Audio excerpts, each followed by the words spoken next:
probably still too long.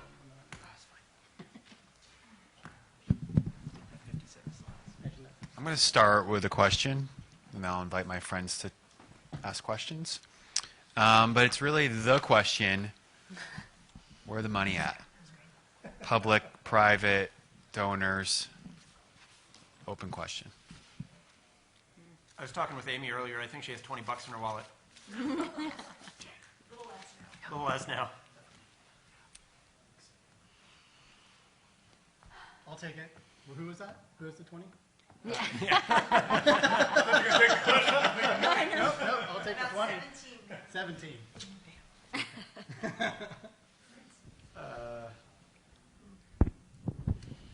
I will take the question if nobody else wants the question. So there is hardly any money in the United States for this work. It's kind of stunning to me. But that tide is turning in the rest of the world. And so there are substantial amounts of money flowing to climate and health now in Europe. Roughly, they're about to make a 20 million euro investment in a new research project there. And there's more money flowing to WHO and UNEP, and so through multilateral organizations. And there's some foundation research, there's Wellcome, there's others that are investing heavily in this. But we are not. There's NSF is part of, what's it called? There's a global coalition where they set agendas for research. And climate and health is actually at the top of the list. And NSF is part of that group. But our health funders are still not there. So I don't know if it's going to change in the United States in any short term. But I think globally, there's more and more interest. So. Just to follow up on that. Belmont Forum, that's what's called. Belmont Forum, oh yeah. Freaked out liberals on the coasts with deep wallets. They haven't come forth. Doesn't sound like in a large measure. I don't know if there's any thoughts on that. Not where I live. Yeah, it's part of our lack of advocacy and lack of telling a good story. I think we could be telling a better story. We get a little money through NSF just in that helping the woods whole, and so it's very much a back door. And we pose it as a risk mitigation for the scientists in the field. We're helping them from more a wilderness medicine standpoint. I think Renee has been falling into a hugely productive group that has the university is devoting significant resources to that work. And so I think if you just happen to be in a place where your institution, are you aware of hospital resources? It's more university resources in the School of Public Health. Yeah, correct. So at the Harvard Global Health Institute, it's been funded internally through the university, and they really have put forth a mandate kind of within internally that they're going to support and try to advance this. So they have a Climate Change Solutions Fund grant, which they gave $1 million in grant funding, but that was all based off from an internal standpoint. Now, whether those are donors who are giving to the university, which then those funds are being reappropriated to that cause, I don't have that granular detail. But I think the majority thus far have been foundations that have really kind of reached out and supported that within the university. There's been some talk of trying to perhaps frame some of this for like the NIHS, but really what you have to do is literally, and we can kind of dive into the politics of this, but is you leave climate change out and you essentially take that exposure pathway and you frame it in that exposure pathway. So you say extreme heat or you say extreme weather events, and that's it. You just leave it at that and you sort of leave the preceding cause out of that proposal, and then just try to reframe it on how that's actually going to impact health. And good luck to you. It's unclear if that's going to be. There's been internal discussions in my group, but maybe there's more optimism. We just jump in on that because that framing thing, right? It's known as it's the euphemism game of doing that, and I think we're not coming at this from funded researchers necessarily. We're coming at it from a different place. So, could we just debate the wisdom of that maybe for this topic? Because I think what the challenge, of course, is that you're not decoupling this multifaceted monster, right? And now you're saying, no, it's just extreme heat events. You're minimizing it to get funding, but maybe you're not characterizing it in the manner that would be best. But there's a lot to talk about. So I'd love to know your thoughts on that. I can't speak as somebody who is a funded researcher, but I can speak that I don't see a necessary problem in getting grant funding on the premise of the kind of, let's say, a midpoint, to take your research from a midpoint to an endpoint, as far as the grant is concerned, and then communicate your science, communicate your results of that midpoint to endpoint with an additional component of how did you get to the midpoint to begin with.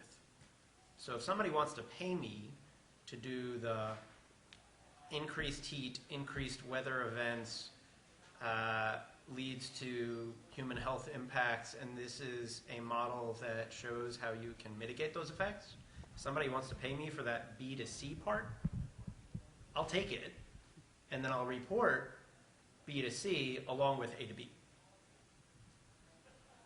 in the hopes that perhaps the next time around, or 50 iterations down the road, somebody wouldn't feel uncomfortable with an application saying A to B to C.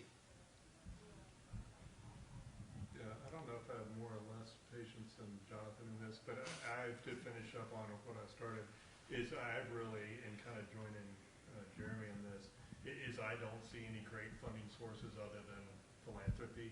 And so a huge portion of my daily activities, nightly, weekly activities, is trying to find independent fiscal means. And we've got people who, I mean, they got tremendous capacity. They could write a $10 million check tomorrow. And it's just a matter of getting them to do so. And if they want to write a couple $500,000 checks along the way, then God bless them.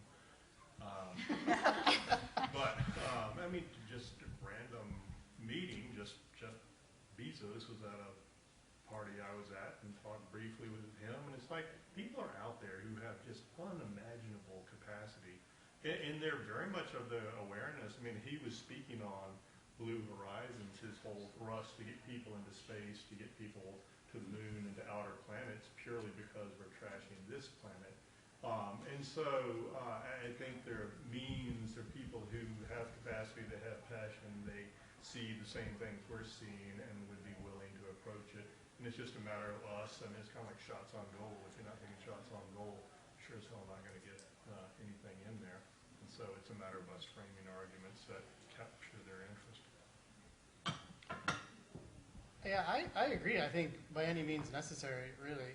Though the challenge, I think, is that this is not unique to climate change and health by any stretch. It's actually quite analogous to health services research in this country. Like, there's, from my point of view, a very clear direction we need to head with our health system. And the research to help us get there quickly is starved off systematically. And so we won't get there as quickly. We'll eventually get there because it's just going to become overwhelmingly clear. But, you know, so I think the only risk if you invest a lot in answering little focused questions, and you can lose the big picture that's really important to this work. And so I don't think anybody's at risk of doing that up here or that I know. But it is a general risk if you're funded to look at really little sort of narrow mechanisms. You lose that breadth, and the breadth and the systemic impacts are important in these cases. It's in the moral force. Yeah. It's just like, you know, I'm a pronoun guy, and you're losing the, this is why the pronouns matter. Friends, comments, questions? Yes, sir. This might be something, if you're thinking of the Gates Foundation would be interested in, I was thinking about because of their global interest in, and not so much funding things here in this country, but if you do things in this country, that would help the global interest. Yeah, you know, I'm going to take that question because they're in my backyard. And I've been very surprised that they are not interested. Apparently the advice they got quite some time ago was that this was really not a major driver of public health outcomes. And I think they're probably, I mean, they have a very technologically oriented investment strategy, meaning they have identified a bunch of health issues that can be quickly the burden can be quickly reduced through heavy application of technical investment. This is not that kind of problem, really. Because even if we invest very heavily in mitigation, we're not going to avoid a lot of the adverse outcomes that are down the road. So that's my take on it. Though I hope they change. I hope that changes. But right now, they're not interested. Assuming next party I'm at with Bezos, I can't get him to cut me a check. Just Do leave you me a guys name and have- a date of birth. Maybe a social security number. I'll fund some research. Do you guys have any recommendations for groups to reach out to sort of piggyback on ongoing projects, upbeat or not? I guess a rising fourth year resident, love to get involved in something, obviously not going to come up and see from start to finish a brand new project of my own in that time frame. I was just wondering who I could, for any resident who you could start to reach out to, what groups are doing some work. I think it depends a great deal on what specifically you want to be involved in doing. Yeah, I know there's so many different Yeah, organizations yeah. and stuff. That may be an impossible question to answer, but The short answer, yes. There are lots of projects out there, and people who I bet would be very happy to have your energy to participate, or anyone else's energy to participate. But the key is finding the kind of thing you want to be doing. Do you want to be looking at large, terrible disasters and their impacts? Do you want to be looking at the environmental impacts of healthcare services itself? Figure out what interests you the most to find your entry point, and then we can point you, hopefully, to the right people. To use Jeremy's language, like your point of entry, right? Like whatever that is. And I think that, if you view that slide he had as a door, I think, between the collaborative group that we brought in this room, and I think a big part of having this pre-meeting workshop is to get all of us in the room to help individuals like yourself and direct you in the right path. So yeah, we'll be able to kind of open that door. I think just plugging in with existing groups that exist, so like the SAEM workshop, interest group. Thank you. Perfect place, just to kind of keep in touch. As things pop up. Another question? Yes, sir. So I was wondering, since climate change research is pretty novel right now, what's being done to kind of unify research? Because I've come from a background in research. Prior to medical school, I did master's research in oncological research. And if you go anywhere where there's heavy research, you'll notice that there's a lot of redundancies in different institutions.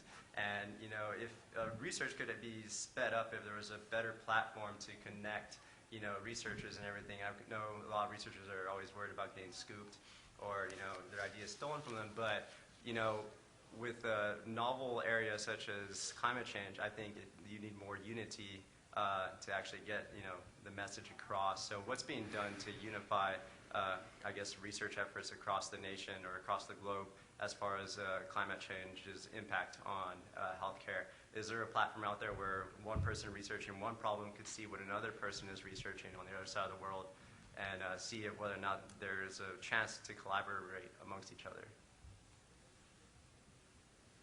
I love it. I mean, you're a connector. I think inherently, your questions have brought that in a sense, and it's very true that needs to be the next step.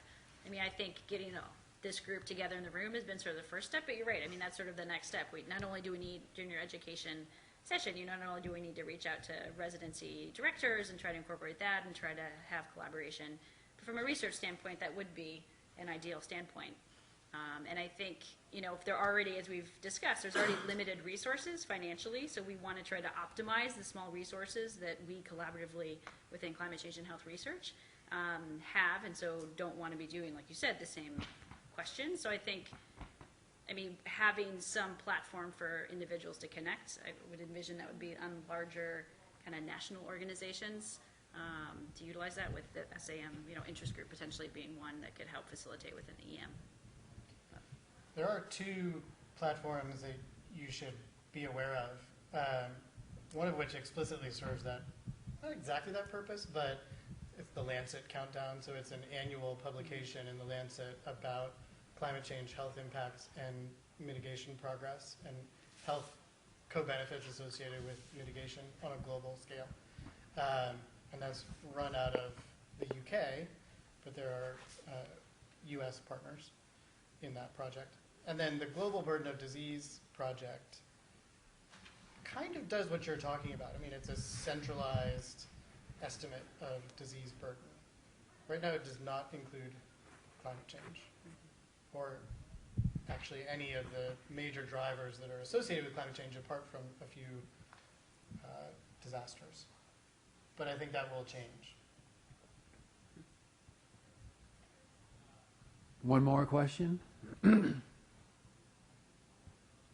Actually, I have one for Jeremy if no one else. How would we engage the second organization to actually advance climate change and health as a bucket? Well, it goes.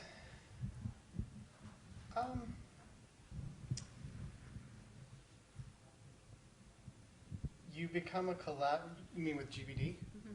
You become a collaborator with GBD, and then you work with GBD on their terms to do the work in their way. And that's one of the challenges of working with the GBD, which I can tell you more about offline. But You've said more than enough.